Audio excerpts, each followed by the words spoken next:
Good morning.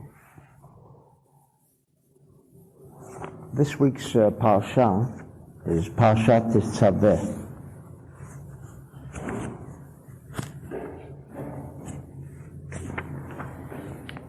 And it begins off with the first verse as V'ata tetzaveh et b'nei Yisrael v'yichu elecha shemen zayit zach katit lamaor la'alot ner tamid. That you should command, so it means, literally, you should command the Jews to take olive oil, pure olive oil, for the candelabra, so that this will be a permanent symbol for the light.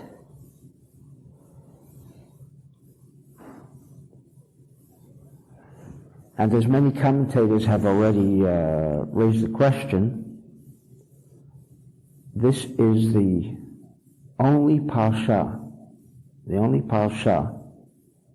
only section in the Torah after the birth of Moses where the name Moses is not mentioned.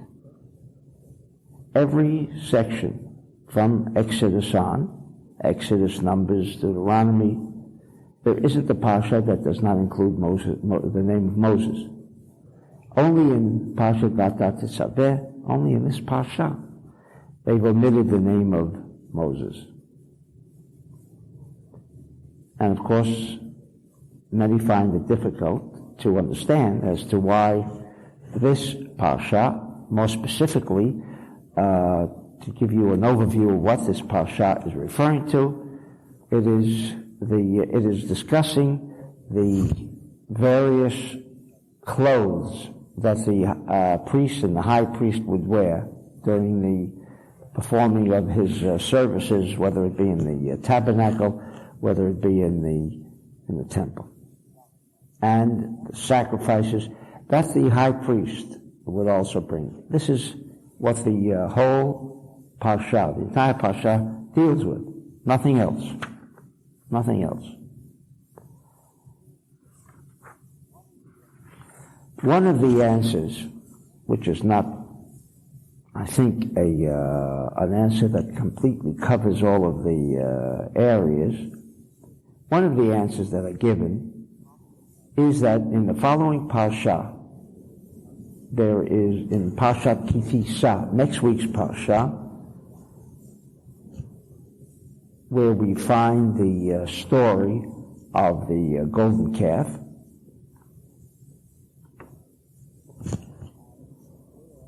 and where Moses, after the Jews had committed this terrible offense, the offense that literally brought about the end of the possibility of Bila Hamavet Vanetzach, which means the end of death. In other words, all forms of chaos as we know it.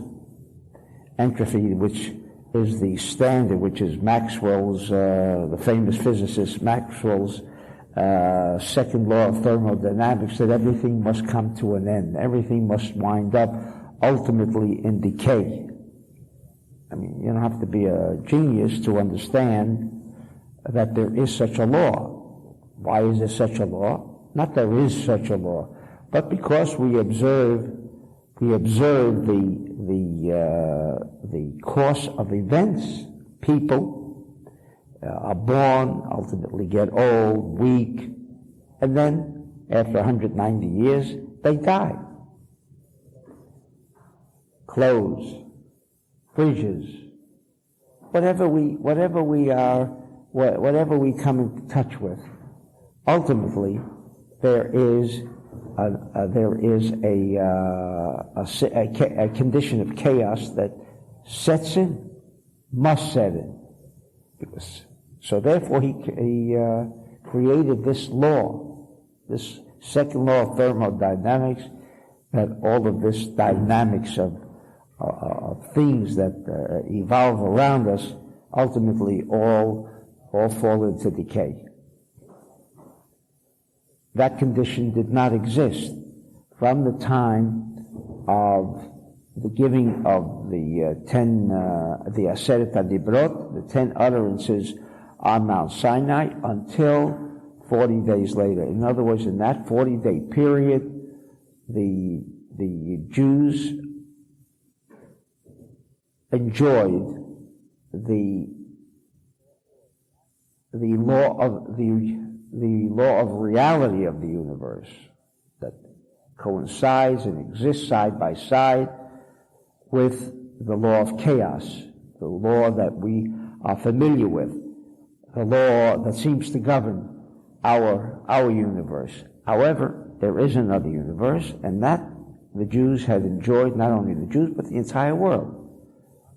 The idea of Mavet came to an end. Bila ha-Mavet la-Netzach. The idea of chaos and destruction came to an end with the revelation, because that's what revelation meant. The revealment. In other words, there was no more concealment. When we think people die, as we've said on many occasions, who says people have died? Because they disappear from our sight, but we also disappear from their sight. So what represents chaos? But we feel it. We feel it. We feel it. Someone loses an arm, alech chas v'shalom, and he no longer makes use of it. Although, as we have stated on many occasions, that the person who's lost an arm feels the arm is still there, feels pain in the arm, even though the physical arm is not there. He feels literally pain. And there's so much study going on how to sever certain nerves so that this individual who lost an arm or a leg does not have to endure the pain. So there are many indications that there is another world out there, the world that we call the world of Eitz HaChaim. We have a name for it. But, unfortunately, because we live in a state of darkness, we do not live in the state of revelation on Mount Sinai, where once the entire light was revealed, there's no darkness. There's nothing that we do not observe anymore. There's no occasion to look for a string that's in front of your eyes and not see it. And things that are in front of our eyes, we do not see it. This is only because we have been enclosed or cloaked with a thin veil that prevents true sight. Therefore, when the coffin is covered up, for us it automatically means, and we assume, that the individual has died. Or even when the individual before us appears to be dead, brain dead, however science tries to categorize death. Again, nothing is definite. They do not know when death absolutely sets in. I have no idea. No idea. So, when Moses came down and he broke the tablets because of the golden calf, Moses says in Parshat Kisisa, Mecheni na, strike me out from your book. I don't want to be the leader of these people anymore. In chapter 32, verse 32.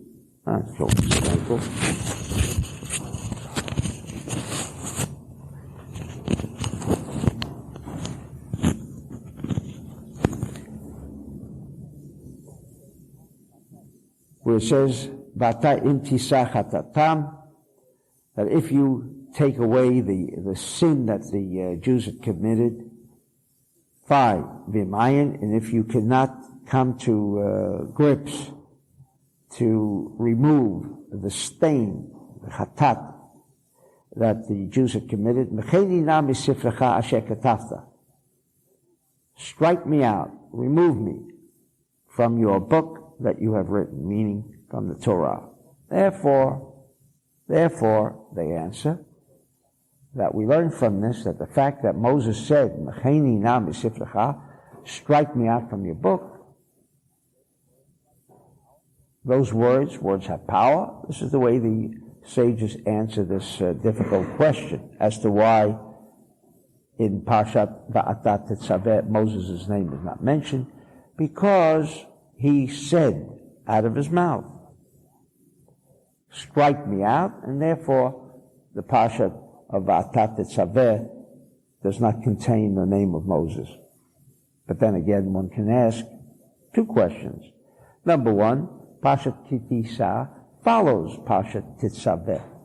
So if there should have been a Parsha that the name of Moses should have been eliminated, if it means removing one Parsha, then why not choose any one from Parshat Kitisa onwards and not include Moses' name if that's the idea, because he himself said, strike me out from your book. Now why did they choose Parshat Tetzaveh, which precedes this Parsha? And then, of course, the second question, why this Parsha? The answer that one might give as to how come Moses' name is not mentioned in the Parsha preceding Kitisa is strangely coincidental. And must it be the one that precedes it? Let it be the one that immediately follows. I mean, this is all rational logic. That after Kitisa comes Vayakel. Over there. Instead of beginning off with the first verse, Vayakel Moshe et kol adat b'nei Yisrael, say that God said the Jews should assemble. And leave out the name of Moses. So, while this is the answer given by many sages as to why Parshat Tetzaveh, and they relate it to the word mecheni, it doesn't cover all the bases as to why this Parsha, not only this Parsha, but it could have been any Parsha. If we want to answer, which is the answer that they must give, a mukdam u'muchar b'Torah. In other words, there is time as we know it does not exist in the world of reality, as we have learned. Einstein says there's somewhere an idea of where past, present, and future are not concepts as we understand them. In other words, tomorrow is here now. He compares it to the seed. The seed, while the seed will undergo physical and sometimes radical changes into becoming, if it was an apple seed, an apple tree, so different from the seed itself, nevertheless, we assume that within this seed there is the apple, there is the tree, everything. Not only is there an apple included in the seed, but seasons are included in the seed, because the tree will stop bearing fruit, go through a season, and then again reappear with the flower and the budding and ultimately the fruit again. So while we understand this as a time factor, time feature, that there is something as today, tomorrow, and the future, but nevertheless, from the new age of physics, starting with Einstein, maybe possibly a little before, the idea of time as a determinant does not exist. This has been confirmed by science. So this is also already confirmed by the Talmud some 2,000 years ago when the Talmud was written, and it says, Ei mukdam u'muchar b'Torah. In other words, the stories of the Torah do not follow in a sequence. You can have an event occurring later on in the Torah, and yet it may have appeared, it may have taken place before a preceding event that is mentioned in the Torah, or a later Parsha mentioned. Its place really belongs previously, long before that event took place. So, this is the way you'd have to come to some kind of response to the question, but Parshat Tetzaveh precedes Parshat Kitisa, and in Kitisa is where Moses said, Mecheni, wipe me out from your book. And we have to understand, what does it mean, wipe me out from your book? Don't mention my name anymore. Let people forget that I ever existed. What does that itself entail? That's a question that we have to reserve for the overall idea of Parshat Tetzaveh. Now, another question, which of course I think will probably, although in my mind I must tell you right now, it's not all clear. It's not all clear as to the answer for this specific question. Although I have some idea, but another question that we should raise or that we should take note of, Parshat Tetzaveh usually coincides with the time of Moses' passing on and out of this world. We know this week is Zayin Hadar on Friday. This week is Parshat Tetzaveh. So, somehow, we must assume things do not happen just out of random. There must be a connection.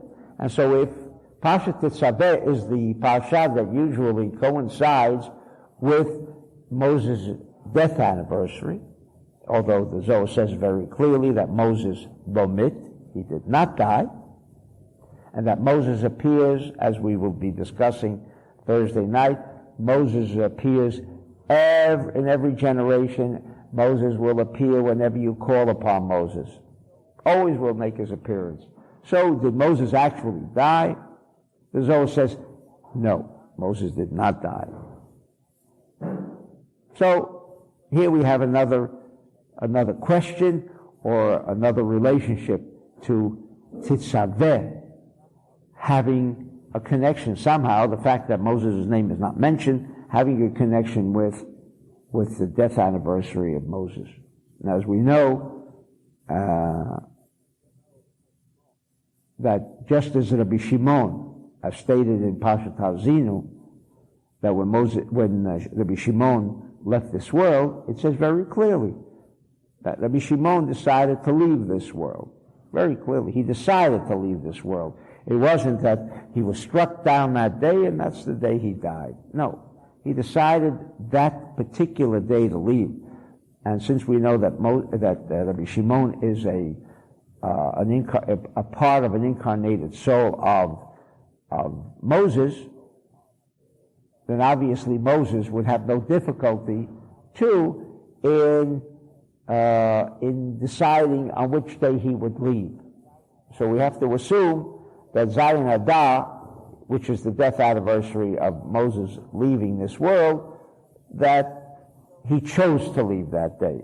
So we have to assume that there must be a direct relationship between the death anniversary of Moses and Parshat Tetzaveh, because it coincides. And so he chose this particular week of the Atah Tetzaveh. So with all of these different introductions as to what this Parsha is about, and the questions that we have to seek, the answers that we have to seek, let us go to the first Zohar, in which he explains the Atah Tetzaveh, because it's very redundant, as the Zohar will ask. The Atah, for those of you who do not know Hebrew that well, the Atah Tetzaveh. Tetzaveh is really a consolidation of two words, Va'atah Saveh. So in the word Tetzaveh, you have the word V'atah and Tetzaveh. And not only does the verse begin with Va'atah Tetzaveh, but also the next section in this parsha, in this section, in the next paragraph, Va'atah hakrev elecha et Aaron achicha, and you should bring close. Incidentally, who is the you? Who is the you to command the Jews? Who is the you to bring close Aaron and his children, so that they will serve me? And he mentions all of the children. Who is the individual Va'atah hakrev to bring close to? In other words, bring them forth. Because here, the clothing and the raising of their consciousness is going to take place in this Parsha. In this Parsha. Remember last Parsha, Parshat Tetzaveh, was the construction of the tabernacle. All of the utensils that went into the tabernacle, the physical structure of the tabernacle, together with the Kodesh HaKadashim, the Holy of Holies, where the ark, the scroll would be placed, which was not yet given in a physical form. That came down, the scrolls came down with Moses in Parshat Kitisa, in the next week's Parsha. But we've said that Ein Mukdam U'Mauchar b'Torah, there's no beginning, there's no end, and therefore we do not look in sequence, for sequence in the Torah. So the Zohar says, V'yata Tetzaveh v'ata hakrev. Amar Rabbi Chia, said Rabbi Chia, Mashna hacha mibikol itar. What is the difference here from all over? Iksiv, because it says all over, V'ata hakrei ve'lecha, v'ata tedaber el kochach me'leiv. Now there's one more place where this strange combination of words occurs, and that is when Moses is going to tell these people who are going to create the various clothing, and of course, I'm sure most of you understand this was not a question of merely creating clothing as we understand. You go into a tailor and he makes clothes. We're talking about clothing that, according to the Zohar, according to the Talmud, these clothing were going to empower Aharon, or the high priest, to as I mentioned in the power of the alphabet, where these clothing that were created were the universal computer. Universal computer, in other words, today we're trying to feed as much information and access with a computer into as much information as we can. Where this computer here, you press the button, the Kohen would address this. Someone had a question, a difficult question, and out came the answer on the Urim V'Tumim, on his breastplate. A combination of all his clothes, and together with the breastplate, there was a question. Only the Kohen Gadol could do that, because he was the one who wore the breastplate. Someone had a question that was difficult to answer, and out came the answer. There were no questions, because as we have already learned, every spiritual person knows that the answer is out there somewhere. The answer is there. I don't see the answer now, but the answer is out there. Why is the answer out there? When does an answer become an answer? When is an answer an answer? When you find the answer, that means at that moment the answer becomes a reality, or is the answer out there, but you didn't discover the answer yet. You didn't discover the solution. Obviously, if we assume what we've just discussed, and the idea of time being a relative quality, meaning that tomorrow is here now, so the answer is out there. Because what is the answer? Tomorrow there will be an answer. But there is no such thing as tomorrow there will be an answer. The answer is here now. It's no different to understand this in such with a simple illustration that I use all the time. If I have a coin, I flip a coin, is it heads or tails? Now what's the answer? Heads or tails? Well, I don't know if it's heads or tails until I remove my hand from the coin. But the coin isn't going to change. If it's heads or tails, it's already known. The one who has to guess if it's heads or tails, he has a problem. But it is not that the answer is not out there already. That's the same idea. No different and no less. The answer is out there. All the answers are out there. Every spiritual person knows that the only reason that we do not come in touch with these answers, what should I do? You go to a wise man. Who's a wise man? Who's a wise man? Zeh shekana chachma. One who purchased chachma. You purchase chachma. What do you mean you purchase wisdom? That's what the expression of the Zohar and the Talmud. What do you mean you purchase it? How do you purchase wisdom? Is there a store?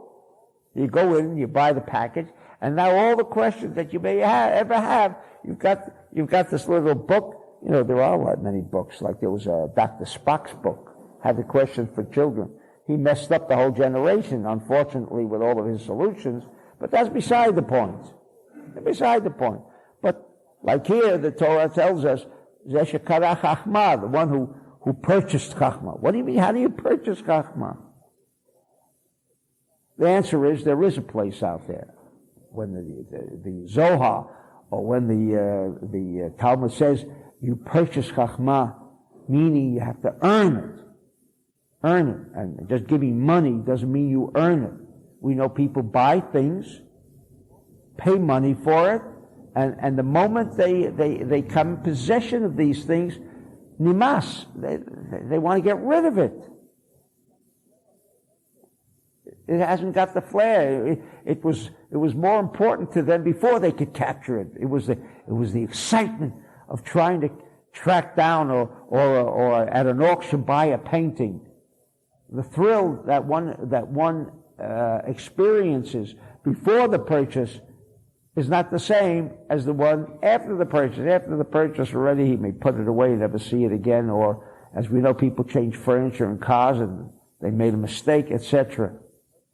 Zeh shekana chachma, first of all, we see from the Torah, from the Talmud and the Zohar, that it's out there. It's out there. All the wisdom, all the answers are out there. Tomorrow is out there. All that wisdom is out there. Except we have a curtain. Curtain doesn't permit us to view, because tomorrow, in reference to today, is dark. Still dark. When on Mount Sinai there was total revelation, then the dark areas which are to be considered like tomorrow, or at the other end of the earth, or out of sight, these ideas of not having access into these solutions, places, and time is really a problem of the room not being lit. It's dark. We can't see it. Not that it's not there. So it is there.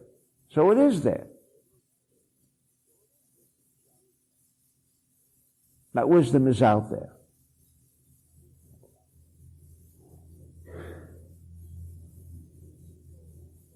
All right. So, again, the Zohar asks, when it says, and these people were chosen, it says, Chachmei Lev, wisdom of heart. Wisdom of heart. Who are these people? They acquired wisdom. What do you mean they acquired? They were people who worked on one essential feature. And as the Zohar will explain it to here, the central column. The way you earn the reality of the universe is by exercising restriction, which we teach here. Difficult concept. Who wants to exercise restriction? After all, if this is what we want, now I'm told I have to restrict. I have to restrict my desire from having from wanting to acquire whatever my desire is. And so these people, it says also, following where you bring Aharon and all of the children of Aharon to serve the Lord, then it says, V'ata titaber el kol chachmei lev. And you should speak. V'ata titaber. Now, I could say tidaber. Again, the word ve'ata, superfluous, has no meaning. Has no meaning. Tell these people, asher chachmei lev, wisdom of heart, asher mileitiv ruach chachma.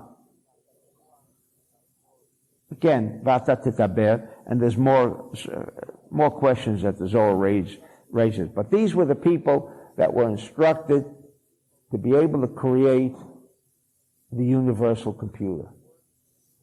Could the universal computer work if it was placed on an Israelite? The answer is no. Could the universal computer work if it's placed on a Levite? The answer is no. It must be the Kohen. The Kohen. The structure of the Kohen. Because of the various, infinite metaphysical manifestations that make up the Kohen, that made up Aharon, the first Kohen, he was the structure that was appropriate for this universal computer. The wiring. He was wired to this universal computer. Nobody else is wired for it. So, the fact that you take a big mainframe computer and hook it into a little calculator, I mean, it's got to reconcile itself one with the other. And so, therefore, these people were instructed. These were going to be the people who were going to make the big day Aharon. They were going to make it. All right? So, the Zohar mentions these three situations. Vata Tetzaveh, to tell them about, number one, the oil. Number two, Vata Hakreb Elecha, bring the Aharon and his children close, meaning bring them forth, and says Va'ata, again, Va'ata, where it has, is superfluous, redundant. V'ata tetaber el kol chachmei lev, v'ata tetzaveh et bnei Yisrael, as we just said, the first verse. And then it says V'ata kach lecha psamim rosh mal deror. And then there is one more aspect to this whole idea of a universal computer, and that is to take incense. Incense was a very important aspect, as we know today. Unfortunately, the Zohar says that we do not know the name, but that it will be revealed in the age of Aquarius, in our age. But all of these different incenses, which many spiritual teachings make use of incense to cleanse and heal, etc. And so this was again ba'ata kach lecha, where it could have said kach lecha, take. It says ba'ata, superfluous. Shelo katuv b'kol hamakomot v'krafta v'tidaber v'titzaveh v'tikach. In other words, all of these words could have been combined. These two words could have been combined into one. Elokula baraza ilayu. And the answer is, says the Zohar, they all contain a supernal secret. Lachlala shchita bahadei. Because this word, be'ata, is used for the purpose where it could have just said grammatically just command, not be'ata tetzaveh, but tetzaveh, but it says the addition, there is the addition of be'ata to include the Shekhinah batzivui ubahadibur, to include in the commandment, in discussion or taking, these four aspects. Speak, command, take, and draw close. Now the Zohar goes on to explain what is meant by this viata. But in any event, viata is to include the Shekhinah. But before that, we have to understand another concept which he does not discuss here, but without understanding that, then we'll have difficulty understanding what the Zohar is trying to tell us here.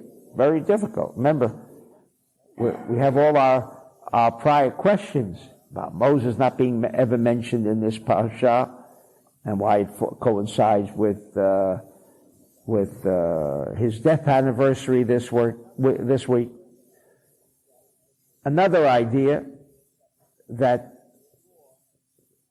is required before any of these ideas of the universal computer, and of course, as we know today, this is the universal computer. You have it right here. What a little computer. Doesn't even cost that much to create. It did take 2,000 years to create this computer.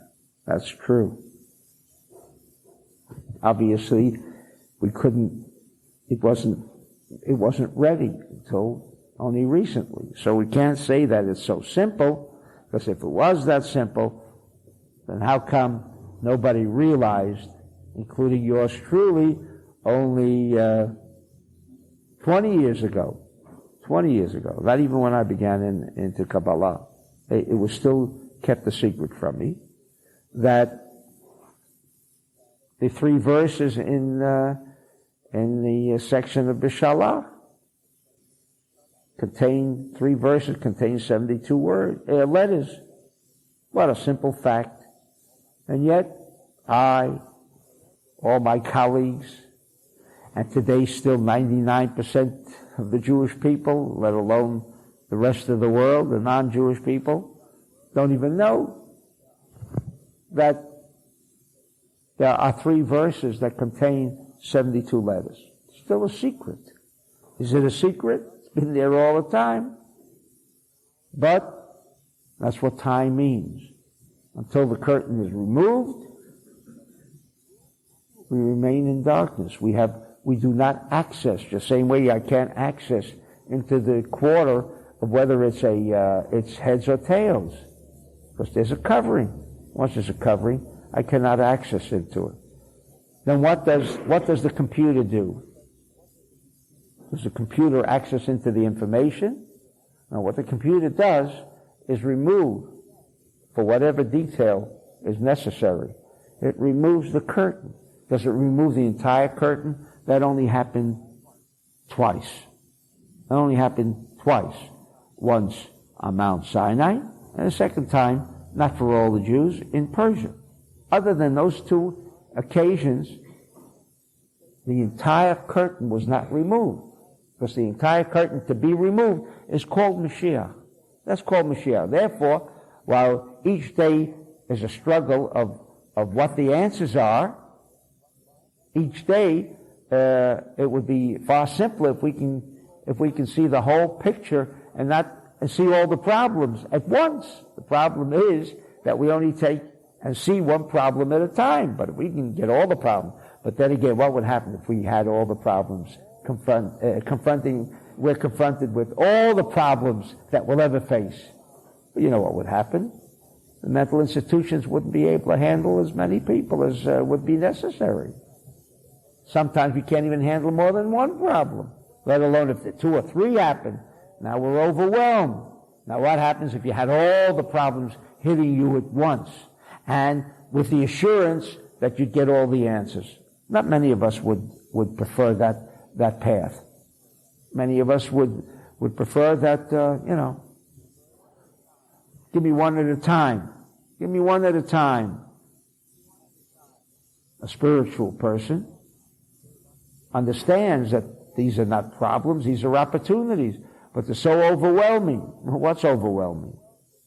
But that will open up the door. So what this computer does is open up parts, and this universal computer that was constructed in Parshat Tetzaveh. Remember the tabernacle? The tabernacle. The Bet HaMikdash was not the universal computer. Not. In fact, towards the end of, just prior to the destruction of the first temple and second temple, what went wrong? The Kohanim, imagine, today, you have people who can bend spoons. They're an attraction. Does he have to worry about parnassah? Does he have to worry about earning a living? Everyone wants to come to see somebody who with his eyes and mind can bend spoons. That's an attraction. All of us would like to go see this kind of phenomena. Right? Everyone would. So that's what happened, says the Talmud and the Zohar, with the Kohanim just prior to the destruction of the temple. They became so enthralled and so overwhelmed with their ability to be able to answer questions, and so it became very corrupt. And to achieve the position of the high priest depended on how much money you paid for it. In other words, there was one individual who was the high priest, and he felt, well, does he have to work and continue and get all the rewards of the high priest, which there were many, as outlined in the Torah, many rewards, and every high priest was always wealthy, but why does he have to work if he can gather, let's say, one clip, make such an enormous amount of money that he would never have to worry about supporting himself? What he did was sell it to the highest bidder. That's what happened just prior to the destruction. So it seems that the temple itself was not the universal computer, which it wasn't.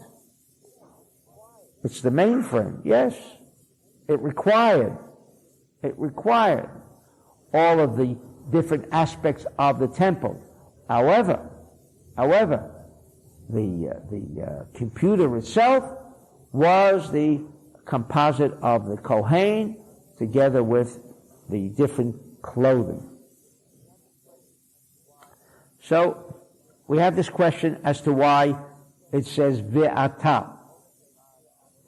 Amar Rav Yitzchak, Nehora ilav and Nehora tatai kalil kachada.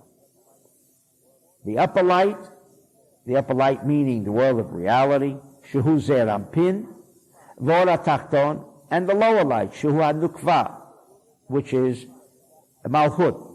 Kululim yachad b'mila ve'ata. In other words, we know that nukva, malchut, does not have any light of its own. And what is our objective? What is our purpose in life? Is to draw and make connections between the lower world with the upper world. The upper world, which is the tree of life reality, Zer Ampin, that world always has the light shining. There are no places in that world where you don't have the answers. It's always there. It's completely lit. No place for darkness to set in, consequently for decay and chaos to set in. Not there. In Malchut, this is the world that we work, this is the world that we operate in. There, our objective is to draw the light to Nukva, to Malchut. The word, there was one thought that I was leading into, which I forgot. With the Kohen, says the Zohar in other places, and we know that for those who say Tikkun Chatzot, the prayer called that, after 12 o'clock and before daybreak, before the morning star gets up, it's called Tikkun Chatzot. It's the best time of the day, purest time of the day. After 12 o'clock, the least, if almost no negative qualities or negative energy forces that prevail. They're asleep then. That's why the world is asleep. Because there's such a power of sleep. Whatever that means, I don't want to go into that. That would take a couple hours. But whatever sleep means, It means inactivity. That we'll all agree. However we define sleep, levels of sleep, etc., but this is certain that one is asleep, the level of activity, the level of energy flow, the power that's being generated at that time is at its lowest level. That period is from 12 until the morning star. And there, the different prayers that are used, it says right at the very beginning. Right at the very beginning. I don't know how many of us will take notice of it, but it says that we hope to remove many of the defects that we have created through machshava, thought. Meaning, as we will find if we have enough time, which I doubt.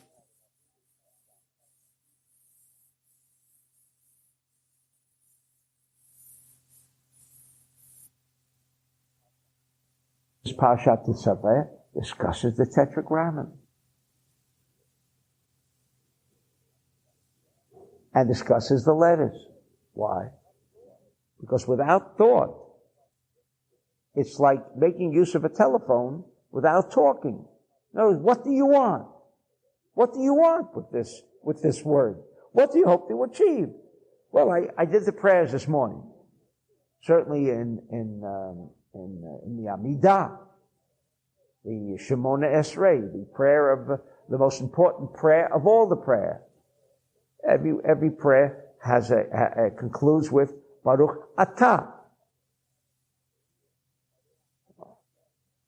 So it's a prayer, Blessed art thou, O Lord, God of the universe. I mean, if you ever read the translations, and this is such a corruption to take you completely away as to what the purpose of these words are. They are not performing the act of request.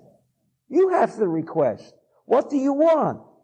Now, the fact that I can bend a spoon with machshava, wow, what a feat! But I have to concentrate. This fellow who bends spoons without touching the spoon, who stops clocks without touching the clock physically, only with his mind, because the power of the mind. Well, we've heard about this power of the mind, but you have to use the power of the mind. All of this va'ata and all of the prayers that we exercise,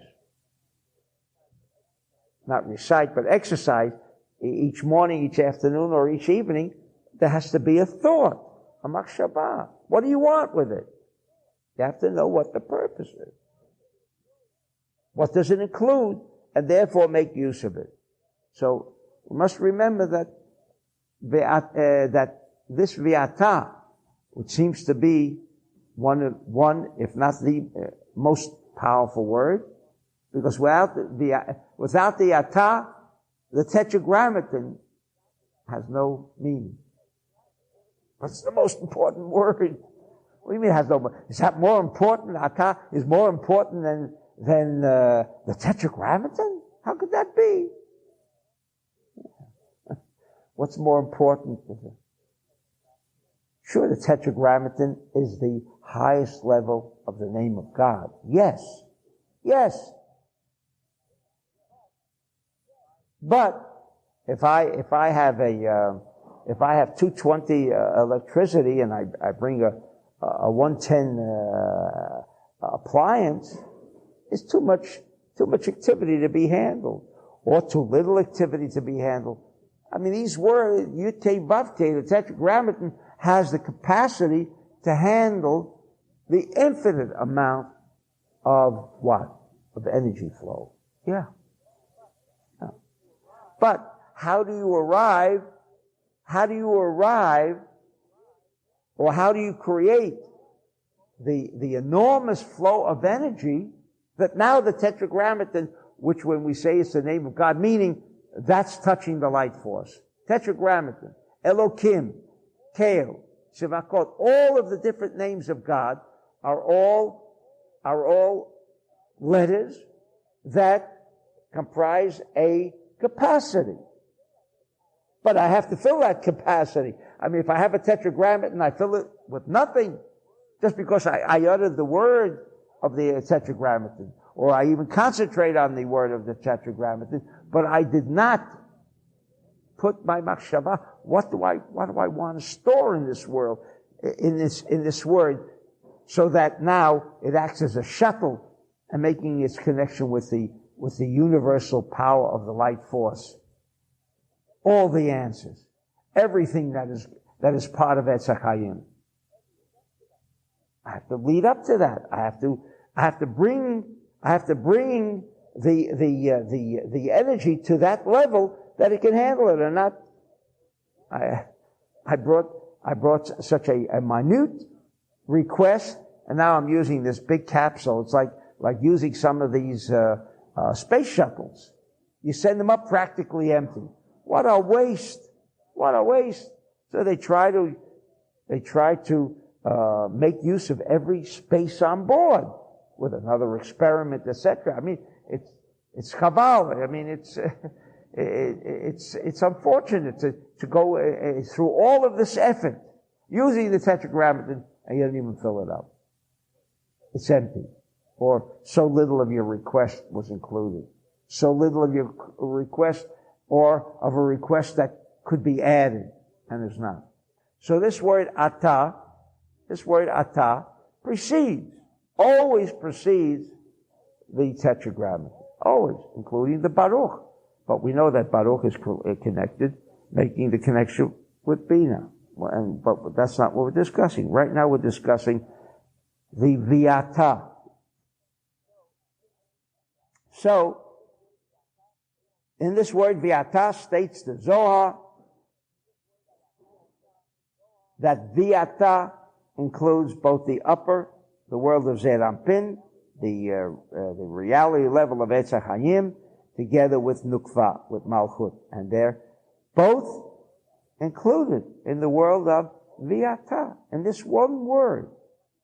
Ki ata hu shem hanukva kanal. V'havav, and the vav of this word ve'ata, hanosefet, because it didn't have to say ve'ata, could have just said ata, which still wouldn't answer the question, why is it two words, Tetzaveh, va'ata Tetzaveh? He said Anpin, כמו שאתה אומר, ואתה מחיה את כולם. ואתה מחיה את כולם. What does that mean? In the prophet Nehemiah, chapter 9, ואתה מחיה את כולם. It restores life, or it enlivens, or creates life in everything. Says the Zohar, well, and you. Says the Zohar, no. Viata. The word viata arouses this dormant energy that's all around us. When I say dormant energy, that means answers, that means procedures, that means directions. It's all energy. Everything is energy. Answers are energy. Answers are energy. Everything. A picture is energy. They speak, in fact, today, those who are into photography, use packets. It's packets. No longer a picture. We look at a picture, they don't address it as a picture. I forgot exactly the word, but it's packets of energy combined to create the picture. Says the Zohar, Va'ata machaya et kulam. This word Va'ata is machaya et kulam. This word Va'ata. That's why maybe you noticed the last 6 months, we began to stress the Va'ata in the prayers. Why did we do it last year? I didn't know about it last year. What do you mean? Didn't you learn the Zohar last year? Sure I did. Nothing to do with it. Everyone has all the answers to his entire life. Everyone has all the answers to every day's problem. They're all there. All there. Except there's a curtain. Or, for whatever reason, it's not to be revealed. Whatever the reasons, justifiable reasons as they are, it requires, unfortunately, a time until we are koneh, until we have purchased. We have purchased prime time. You have to purchase it. It's expensive. Can't purchase it by money alone, unfortunately. You have to purchase it. Purchase it meaning the spiritual development. What does it mean? Caring, sharing, restriction, all of the things we learn in Kabbalah. That's the way you purchase it. You purchase that. You purchase time. I mean, everyone thinks you purchase time on a TV program or on a radio program. We're talking about the real time. I want to purchase time of tomorrow. So you get these answers. Anyway, says the Zohar, an amazing Zohar, Va'ata machayet kolam, shesobev al ze rampe v'nukva. Because this word, ve'ata, so powerful, that it includes these three letters, and with the addition of the vav, because the ata includes what? As we say, aleph ataf, and hey the malchut. Aleph ataf is what? The alphabet. All the letters. All the letters. The letters are in the world of malchut. Then what does it say with the hey of malchut? Because the hey is the encapsulation of everything. The aleph ataf, they are segments, parts. When all of these come in together, that is the totality of malchut. That's the atah, the totality of malchut. The vav is zerampin, the totality of, always, this word atah includes every aspect of the world of action, the world that we live in. Everything. Every circumstance, every event that was, that is, that will be, all included in the word atah. All of it. Now, what do you have to do with that word? It's there. It's there. Like we learned this last year. It's there. But then when it becomes infused, how does it become infused? Kana chachma. Now you purchase the information. They take away the curtain. Everything becomes alive. Now we have the answers. Because the vav was brought into, how do you bring the vav? You have to buy the vav. How do you buy the vav? Sharing, restriction, and everything else that goes into it. Valda loktiv, and therefore here it says, it does not say v'hikrafta et aron achicha, just v'hikrafta, it says va'ata hakreve. But it does not say the one word which would combine the two words of, as it says, va'ata hakrev. Therefore it doesn't say v'hikrafta. It doesn't say v'tzivita et b'nei Yisrael. It doesn't say v'dibarta el kol chachmei lev. Begin dahuz mana sharia shimsha b'sehira. Because when God wanted these clothes to act as the universal computer, wasn't enough that it's the best computer in the world. If it did not have the dynamics of the world of reality included within it, then what do we say about a computer? That's why on many occasions I've said, this Jewish guy Minsky in MIT talks about artificial intelligence. I asked such a simple question, and I never got the answer. Artificial intelligence will even surpass the mind of man. So he says, you'll be able to develop, machines will be able, as soon as something goes wrong, it'll be able to call in a repair robot. All of these things that even man can't even do. Because it's so far beyond. I had a friend that when he spoke, he didn't smile because he couldn't do two things at once.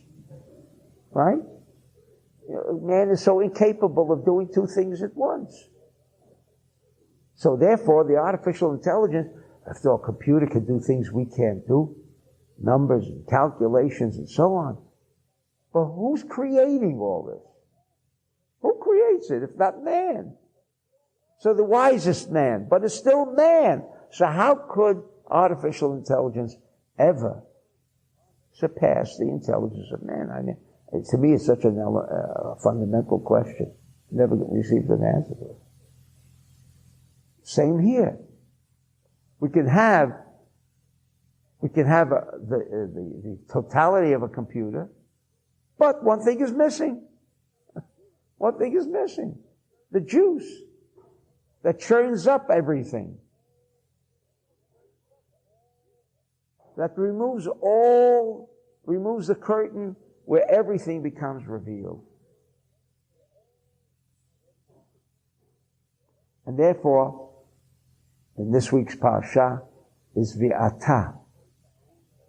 Mishum shebe'etahu shoreh hashemesh, says the Zohar, because over then the sun, which we know is likened to Zerampin, it's the energy force. Energy. What do you mean energy? Again, you have to understand terms of energy, not in terms of energy like in our limited capacity that we've been programmed. Electricity, a motor. What's energy? Plug it in. Now you get juice. Energy is information. Like the Zohar said. Information is energy. This is latent. Electricity doesn't do anything. Yes, without electricity, the computer won't work. Without juice, it won't work. But that doesn't make or doesn't provide you with the answer because now you plugged it in. And if it's not connected to the answers, you didn't press certain keys to get certain answers. Because at this time, when God said, Parshat Tetzaveh, still doesn't answer why Moses' name was omitted. Maybe it does. V'nishtatef hakol ke'echad. And everything, kulak echad, everything was now one unified whole, l'sharia al umnuta v'uvda. Because now all of the things that were going to be made, the clothing, the computers, and everything else, that now would become part of the Kohen, now received the infusion of the V'ata. Now, all of these physical expressions of his clothing, the physical expression of the tabernacle, everything that was merely physical, that had the capacity to handle all of the universal information that is available, could not function if it did not make this connection to the Shemesh or to the Eitz HaChaim reality. So this is what dwelled on all of the work that they did. Amar Rabbi Elazar Mehacha. From here you also learn the same concept when it says in Shemot, later on, in Vayakhel, Asher Natan Hashem Chachma Utvuna Behema, that He gave wisdom and understanding in them. God gave it in them. Well, it's a nice expression, but we know that the word of tetragrammaton means that through this procedure, Ata, then the tetragrammaton, this gives us our wisdom. Or not, we use our 4% as we're accustomed to, but where does it take us to? It takes us to the next problem.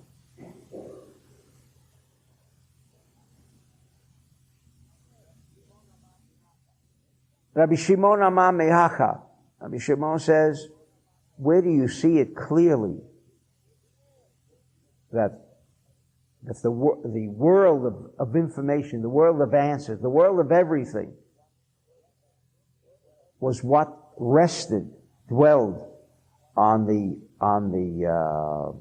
creation, on the work, on the structure and construction of the tabernacle and the universal computer of the Kohen, because of Shekatuv, Ba'ata tetabe el kol chachmei lev asher mileitiv ruach chachma. And the Zohar says, Hayat tzarech lomer asher mileitim v'asher rabim imu sovev al chachmei lev.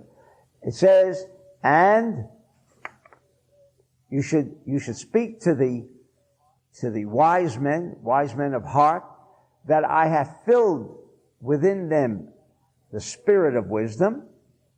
And the Zohar says, it says mileitiv, that I have filled in him.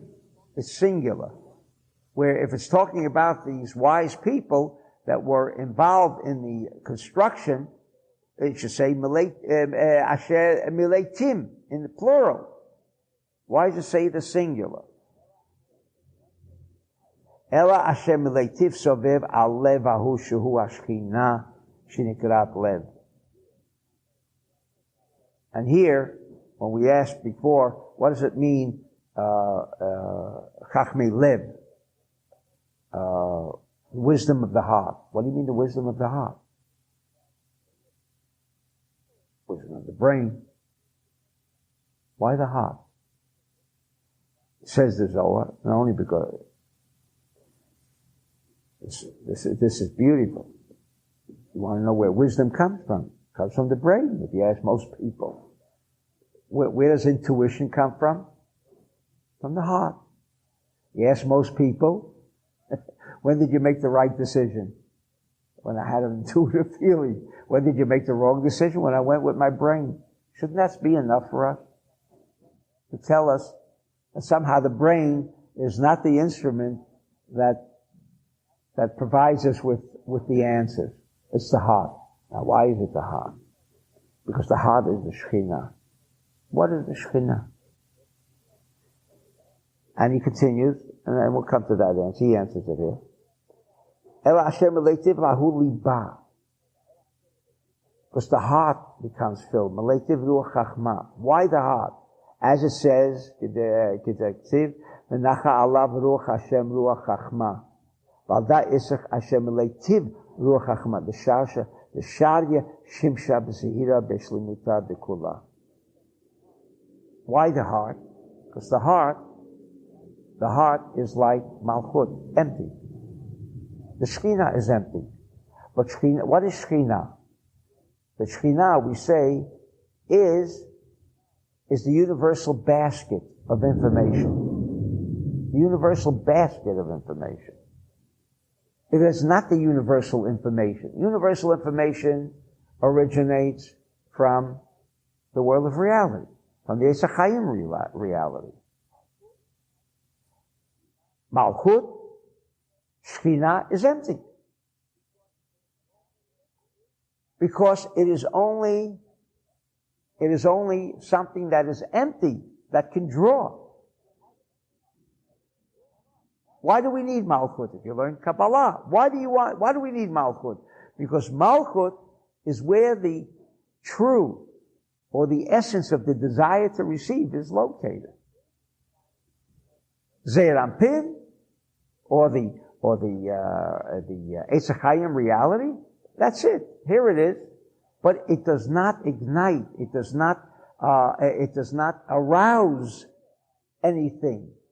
It's there. It's information. It is when we make use of the information that this information becomes fulfilled. Other than that, it's like a seed that's on the table. You don't plant the seed. Don't plant the seed. What happens with the seed? It has the capacity of everything. But if you don't put it into Mother Earth, well, what does Mother Earth do to the seed? What does the earth do to the seed? Earth has the qualities of nature to make it expand. Go from a seed, ultimately to a trunk and a fruit. What is there in Mother Nature that does it? Why does Mother Nature do it? Nobody knows the answer. We know the answer. But Mother Nature is called Mother Nature. She's called Malchut. She has the capacity of drawing, of all this potential to come out into reality. That's what Earth is about. That's the purpose of Earth. That's the ingredient of Earth. That's the ingredient of the heart. The heart is empty. The brain is filled with what? All the garbage of the universe. All the garbage of the universe. Because the brain might almost be likened like the seed. Nothing. Of course, it's not the seed. The seed at least is been structured not to take in all the garbage. We have to work on preventing this mind from taking all the garbage that's around us. You know, all the stuff that everybody's telling you all day about this, that, and the other. Then you listen to the economists who'll tell you the market's going up and going down at the same time. You know, all this information that can drive you crazy. That's the mind. Because the mind does not have. Although it's part of Malchut, it's part of the physical reality, but like we say, where is it? It's like the crown of a king. Does it belong to the king? No, you can take it off. So now he's a simple man. Put it on, well now he's a king. Places him into another category. He's somebody else. So that's always where you have the keter. That's the mind too. But the heart is the singular instrument that is completely empty. Completely empty. And because it has this desire, so it arouses different things. Sometimes your intuitive feelings could be all wrong. Sometimes your intuitive feelings are what? The future. I have an intuitive feeling to go with this thing. Do you have any reasons? No. Do you have any proof that it'll work? No. I have an intuitive feeling. Why? Says the Zohar here, so beautiful. Because the heart is the Shekhinah. The heart is Nukva, just like the Shekhinah. What is it when we want the Shekhinah to rest? Or we say the Shekhinah rested on Yaakov, because they earned this information to take away their curtain. So the Shekhinah is an individual thing. It's a collective thing and also an individual thing. The Shekhinah is the basket. The Shekhinah has the potential of conveying, of bringing to reality for you what you need. That's the Shekhinah, the presence of the Shekhinah. Not the presence of God. Presence of God means Zeir Anpin. Zeir Anpin is God. Why is Zeir Anpin God? Because God wants to help everybody. But God is like the seed.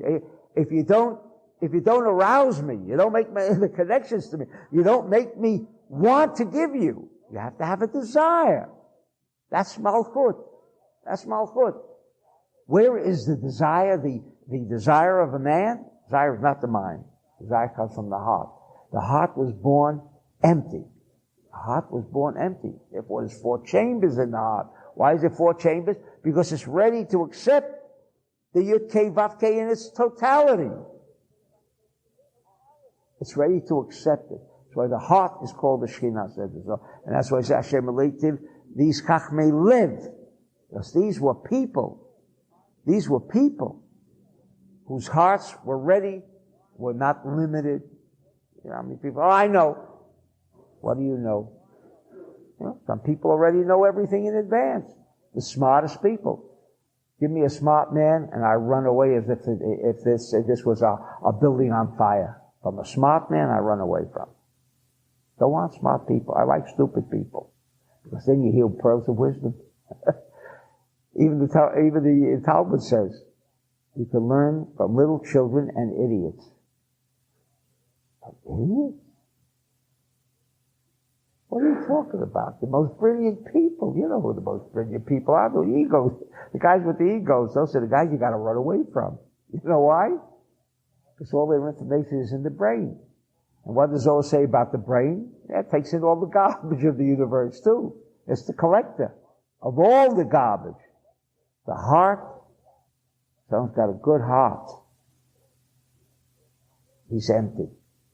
He's empty. He knows he's empty. Only what he can draw. An idiot? Does he have ego?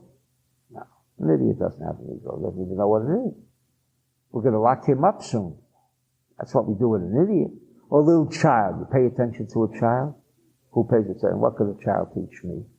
I mean, with all my experience and all I've gone through, and especially when you're street smart, run away from those people. The street smart people, run away from. You know why? Because they brought you all the garbage they got. What's in the street? What's in the street? Is the street so holy?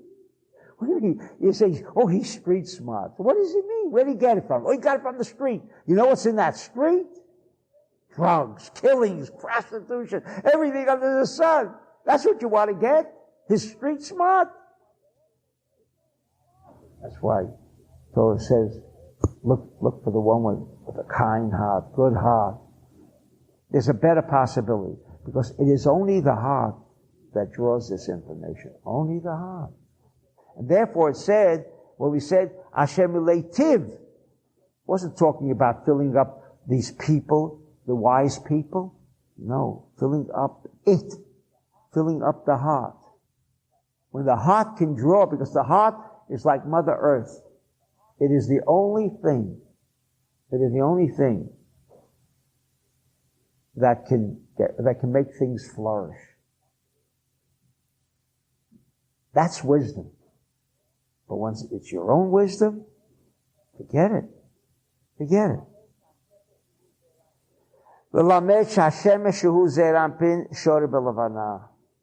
Because when it said that these people, the Atah dwelled on them, when the Atah dwelled on them, then Zerampin and Malchut were combined as one. And therefore it's like full moon, says the Zohar, the Shaya Shimsha B'Sihira B'Shleimuta D'Kula. When the sun is enlightens the Labana, the moon, which we know is like the heart, empty, has no light of its own. The heart has no light of its own. So is that good? If that's bad, it's not as good as the brain. Don't think with your heart. Wrong. So think with your mind. Yeah, take a look at all the Brady guys with their minds. They're all wrong. Oh, even the weatherman. If he would only start thinking about the weather with his heart, but then of course he'd lose his job. So how could he think with his heart? He doesn't think with his heart. He scans, looks. And then he's very rarely right.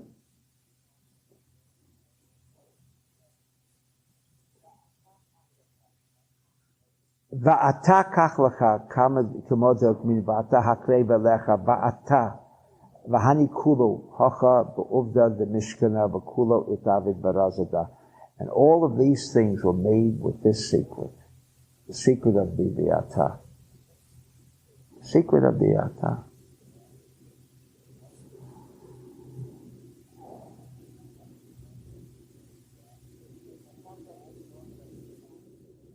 Patach Rabbi Shimon, and Rabbi Shimon went on to say, no, I think maybe here we,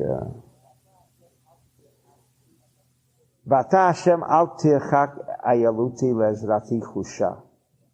V'ata, again here we have the word V'ata Hashem, kulachad, al tarchek, meaning do not be far away from me.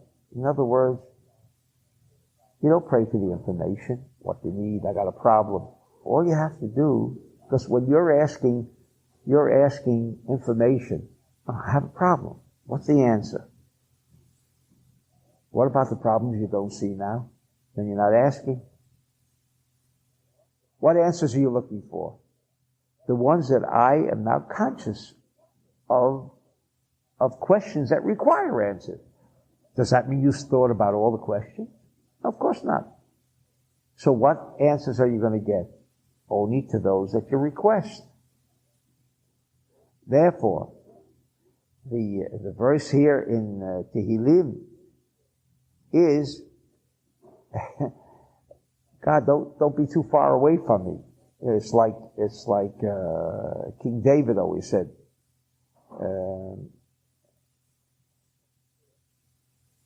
In Psalm 23, he says, in Mizmor LaDavid Hashem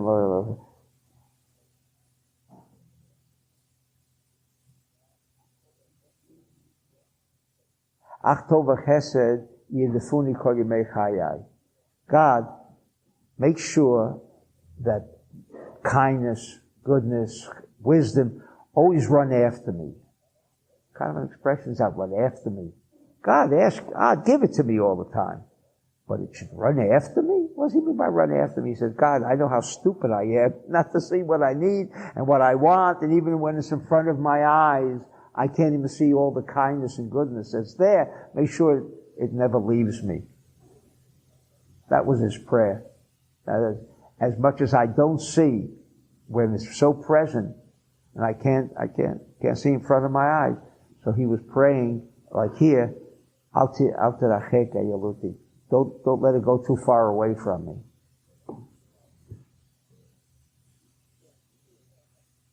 So again, indicating that the information is all there, on top of you, it's surrounding you, but you have to buy it.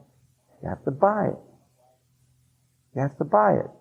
And that's why the lead, what he said, your heart is what's most important. Not the brain, not your ego, but your heart. How kind are you? How considerate are you of others? And so this is the way you buy it. This is the only way you buy it. I guess maybe that we come to the question we asked, why isn't Moses mentioned here? And then it goes on to give all of the intricacies of the computer. And that's what we're going to get this Shabbat. When we read it, we're going to get the whole computer with all its intricacies, with all of the information, everything, etc. And the reason why Moses' name was not mentioned, which was the question originally, why only here? Why only here? At first, I thought the answer was that, well, if this would be coming through Moses still being a physical channel, as high a level that Moses achieved, which was da'at more than anybody else, higher than Abraham. That level of consciousness that Moses achieved was the highest that any individual ever achieved. But it was still, to whatever extent, limited to that expression of da'at. And since here we're talking about the totality of the universal package of information, the totality of everything, and maybe that's why it left out Moses. I thought maybe that would be an answer, and that also would coincide with why this Parsha is always read in the death anniversary of Moses, why he left this week. Because when he's no longer in the physical form, then this teaching comes through him. In what form? In the form of non-physicality. It's the only connection that I could see. We could be satisfied with what they said. And maybe that's what the sages meant when they said, well, because he said, strike me out, mecheni misifrecha. Maybe that's what he meant. And maybe that's what they really meant. Since we're learning now from the Zohar, this Parshat Parshat Tetzaveh is the most unique Parsha of all the Parshiot. Every Parsha gives us energy. Every Parsha gives us a unique quality of energy and strength that we need. But this, from what the Zohar says, is the totality of everything. It's the totality of everything. Because the Viata includes the totality of everything. Therefore, when Moses said, when the sages, maybe this is really what they meant to say. When he says, Mecheni, strike me out from your book. He meant that when we're talking about where there's totality, if my name is mentioned, I think this is the answer.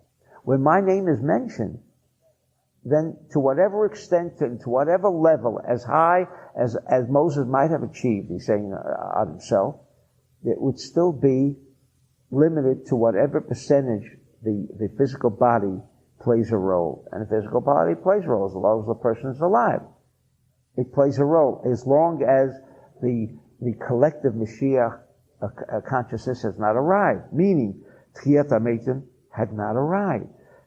Because here, they destroyed that concept of Tchiyat HaMetim when they made the golden calf next week. They made the golden calf as that, and when they did that, that's when he said, strike me out. Because he realized that as long as he is present, that concept of collective Mashiach consciousness, of Tchiyat HaMetim, where there is no longer Maxwell's second law of thermodynamics, which meant everything comes to an end, everything winds up in decay, everything has to wind up in chaos, will not exist, because even me, to whatever little extent, my body, even though it says Moshe ish anav ma'od, Moses was very humble. And who wrote that? Moses. And of course all the sages ask, that's a wonderful thing you say about yourself, Moses, that you are the most humble person in the whole world. I mean, that's real humility. So, my teacher explained, and it was very simple, that when Moses spoke, that's what it meant. When he spoke, Moses wasn't speaking anymore. There was no Moses' mind. There was no Moses' thought. There was no Moses' impression. No Moses' what he thinks.